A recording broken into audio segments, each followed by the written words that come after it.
So quite a few people have asked me throughout my time, why did I get into ultra running? Uh, and that's a fair question. One, because it's not exactly a super common thing to mess with, but generally I'm fairly heavy. On my low end, I'm around 203, but typically I sit around 208 to 210.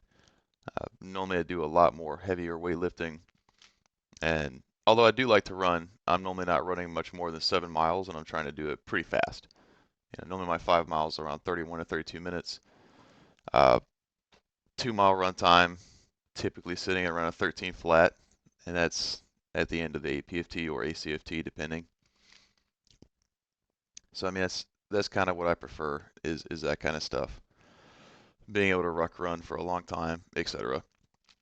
But I got into ultra running quite honestly because I uh, I just found myself in a bad mood one day and decided that I would go run and just see how it went.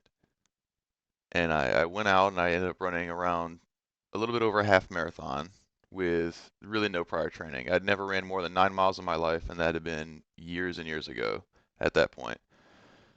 So I realized how easy it was to run a half marathon, and being the logical person that I am, I went home still feeling very fresh, and I said to myself, I think I'm ready for a 24-hour run. So I registered for Operation Endurance, which was going to be taking place at the Smith Gym track on Fort Benning, now Fort Moore. And it's going to be a 24-hour race just on that 1 mile loop, which is the same track we took our PT tests on. So I thought, okay, that'll work. But then a couple of days later, I thought about it and I figured, well, I might need some, like a training run, just to see if I could taste test it and make sure I can refine any strategies before I get out there. So I registered for it's a 50-mile run in Mississippi. Can't remember the name of the run now, but it's a trail run. And that was going to take place about 2 weeks before Operation Endurance. So I prepped up for that, kinda, and I went out there, and I definitely found some holes in my training. One, my quadriceps. I found that cardiovascular wise, I was actually very conditioned. I never really had a problem with that. My legs, however, did not enjoy that. I My quads ended up tearing up so bad. I felt like my quads were about to tear off the fucking bone.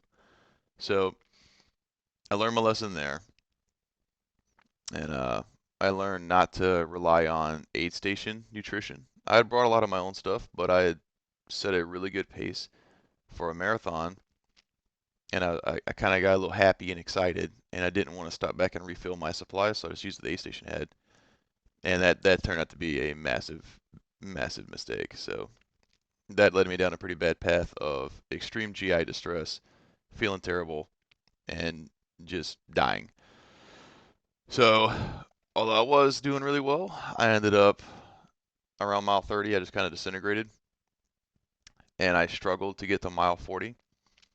And by the time I did, as I crossed the line for 40, I was notified that there was no way I was going to make the hit time for 50 miles.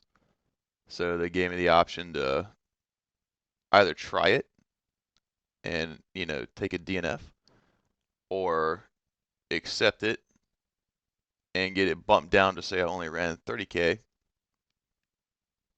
I think it was 30K, either 30 or 50K, one or the other. And I said, okay, I'll do that. So I took the hit. I lost the mileage. So if you look on my ultra sign up records, it looks like I ran like the world's slowest, like 30 or 50K. Just embarrassing. I think it took 9.5 hours. So after that, I caught a massive case of fucking AIDS or something. I don't know. But basically, as soon as I was done with that run, I could not stop coughing. And it was the most violent coughing I've ever had in my life. And I just descended from there. And about a week later, the race was canceled due to COVID. So that was pretty cool. Uh, so the stuff I was prepping for got nixed. The physique show I was prepping for got nixed. A lot of stuff I was trying to do got just completely shut down. and I was left being violently ill.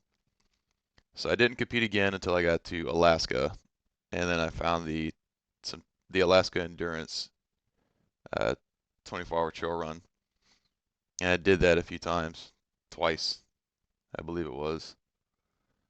Uh, yeah, 2 or 3 times. The first time didn't go too well. It was a super wet track.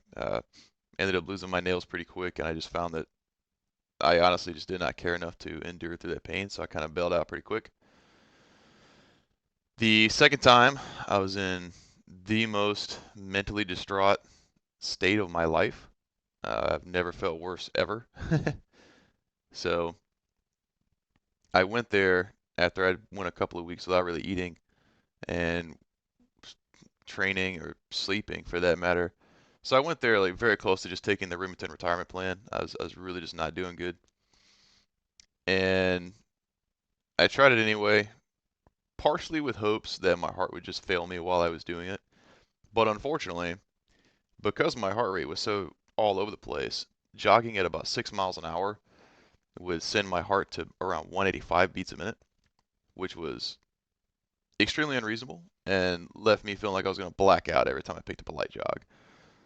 So I did not go very far, and I ended up dropping out of that. Terrible time, very terrible time. I did go with my buddy though, and he crushed it that day. It was his first ultra, and he absolutely demolished it. Ended up getting, I think, 50 miles. Very impressive. Very proud of him. And I kind of stayed out of it until I got to where I am now, and I've done a few. I've done a few now. I'm rolling up on my last one, as I've mentioned a few times. Last one I'm going to do for a while, but I think the main reason I like doing this stuff is just to test out my mental fortitude. I think that's all it's good for. I don't suggest everybody do it. I think if you were in the military, you probably should at least once. Or if you're one of those very confident people that thinks you're like the best athlete to ever walk the earth, yeah, you should probably give it a shot. You'll realize that you're not. It'll bring you back down to reality pretty quick. So that's kind of my suggestion. But do I think it's actually good for you? No. Any studies will tell you it's very bad for you. Actually, any logic will tell you it's pretty bad for you. I don't suggest you do it if you're trying to be healthy or fit. I don't think that's the way. I don't really care what David Goggins says. It's really not a healthy method. I think it is a way, but it is not a good way. But I do think it is a great way to test out mental toughness and kind of force you to dig deep and push on when you really don't want to. I do think it is very good for that, and I think it should be used for that. But anything other than that, I think you just need to do something else, buddy. You gotta do something else. It's just, it does have some unique effects to it because I mean you can weight lift a lot, you can do your CrossFit, you can do your Olympic lifting, you can do your powerlifting, your strongman picking up rocks and stuff. All stuff I've done, So I mean I joke, but I've participated in all these activities. And in the end, you're never gonna work through the level of suffering that you can work through on a 100-mile run. You just can't. Because when your muscles hit muscle failure on, say, your pectorals, you're just done. You're not really going to do anything else. And the more you go, the more odds are you're just going to tear the muscle off the bone if you keep pushing too far. So it's not really good. That's assuming you can't even push any further.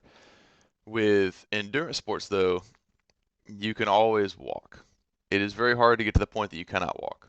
Now, you might be limping and, making a bunch of sad noises, but you're still moving. And that's kind of the fun of the endurance sports. You can keep moving further than what you really should.